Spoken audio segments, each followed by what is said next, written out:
दुसरा मुद्दा ते म्हणजे पेन्शन. सावरकरांना पेन्शन कधीच मिळत नव्हतं. त्याचा टेक्निकल भाषेत त्याला असं म्हणतात निर्वाह भत्ता, ज्याला आपण इंग्लिशमध्ये अलाउन्स म्हणू शकतो आपण त्याला.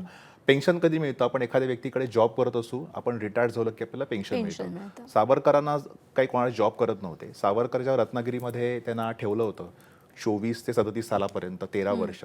सुरुवातीस त्यांना सांगितलं की तुम्हाला पहिले 5 वर्ष आम्ही तिथे रत्नागिरीमध्ये ठेवू आणि 5 वर्षानंतर आम्ही तुमची शिक्षा रिव्ह्यू करू. सुरुवातीची 5 वर्ष सावरकरांना कुठल्या प्रकारचा भत्ता, पेन्शन काहीच मिळत नव्हतं.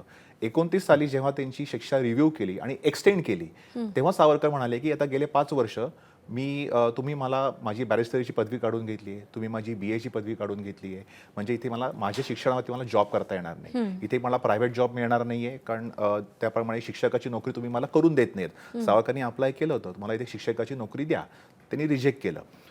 त्यामुळे सावरकर म्हणाले की आता मला उदरनिर्वाहासाठी काहीतरी पाहिजे, तर तुमच्या सगळ्या नियमांनुसार, कारण सावरकर बॅरिस्टर त्यांना पदवी मिळाली जरी नसली तरी सावरकरांनी बॅरिस्टरीचा अभ्यास अभ्यास केला करून होता. त्याचा त्यांनी परीक्षा दिलेली. त्यामुळे त्यांचा कायदा काय सावरकरांना माहिती होतं. सावरकर जसे तुम्ही इतर क्रांतिकारकांना, भारतात इतर अनेक क्रांतिकारक सावरकरांनी अशा प्रकारचे अलाउन्स दिलेले होते.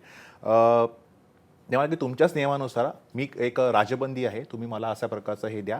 मग असं करत करत करत सगळी चौकशी झाली. ₹150 आधी ठरलं, मग पुन्हा कमी कमी करत ते शेवटी ₹60 सावरकरांना निर्वाह भत्ता दिला. याचं कारण असं होतं, सावरकरांना कुठल्याही प्रकारचं उदरनिर्वाहाचं साधन आपण नव्हतं. उपलब्ध करून देत नाही आहोत.